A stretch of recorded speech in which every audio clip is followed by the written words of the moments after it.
Well, we construct a thought form, and if we're earnest in devotion to what we think or hope or understand or trust to be God,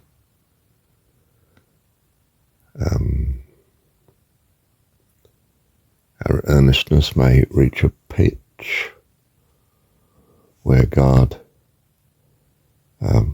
is willing to dress himself accordingly and meet us where we are, because he loves us and because we're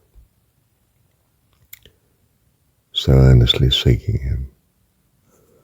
So he may appear as Jesus or Krishna, or Virgin Mary may appear, or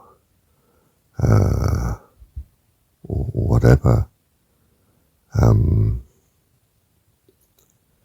And, well, I was going to say, of course, in a far more wonderful way than we were putting such together. But he honours our sincerity,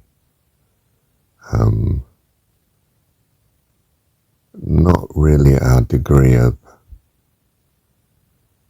accuracy or comprehension, because we're children, and, well, that our kids just in earnest is what matters, and not whether they have managed to conceive of us in our completeness.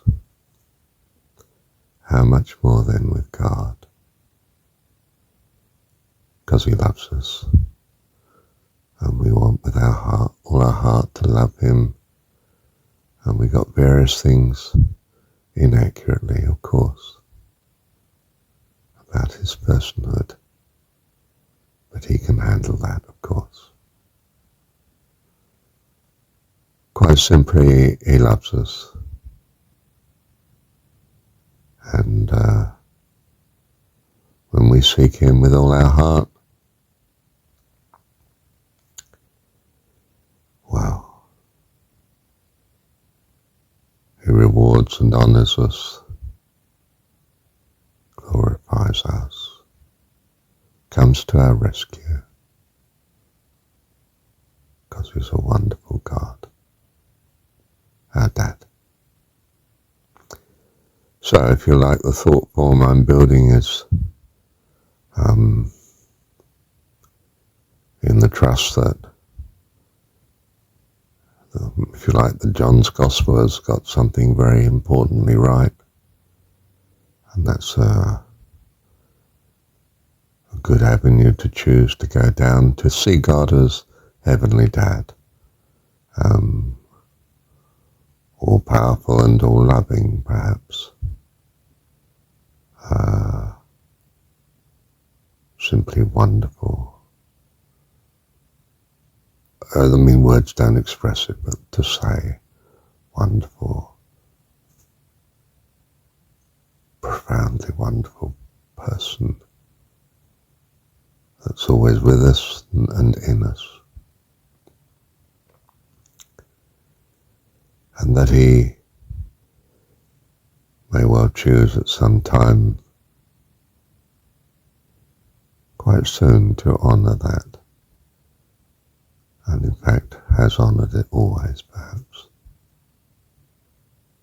He is God, and at the very least astonishingly able, and perhaps, as the scripture says, he can do all things, all good things, all things that he in his wisdom would want to be. And for our sakes, and for our love for him. Love you, Dad. Love you, Dad. Just thank you for your care, your kindness, your loving kindness, your eternal presence, your eternal blessing. If I asked anything, Lord, I would say, may we be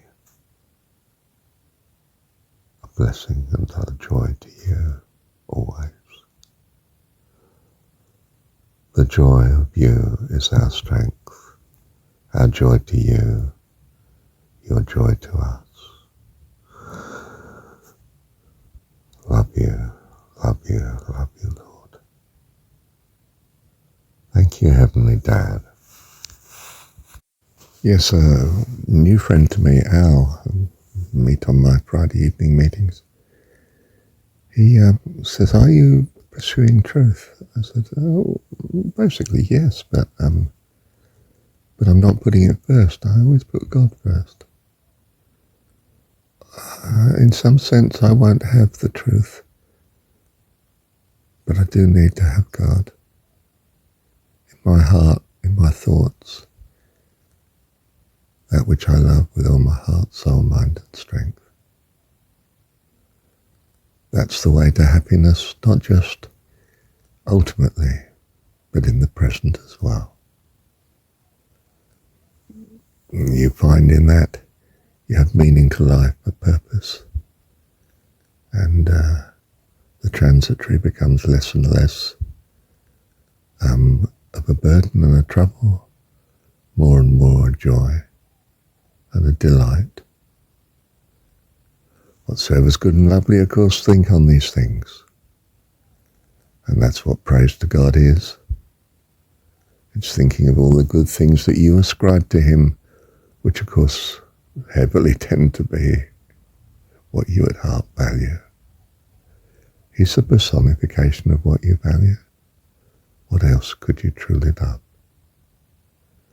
And we trust that he is well able to guide us in such pursuit, that we arrive at life eternal. In fact, that we realize we have life eternal already. It's just that we want it fairly and squarely in heaven, and with the realization of his goodness in our hearts. Love you, Dad. Thank you, Heavenly Dad.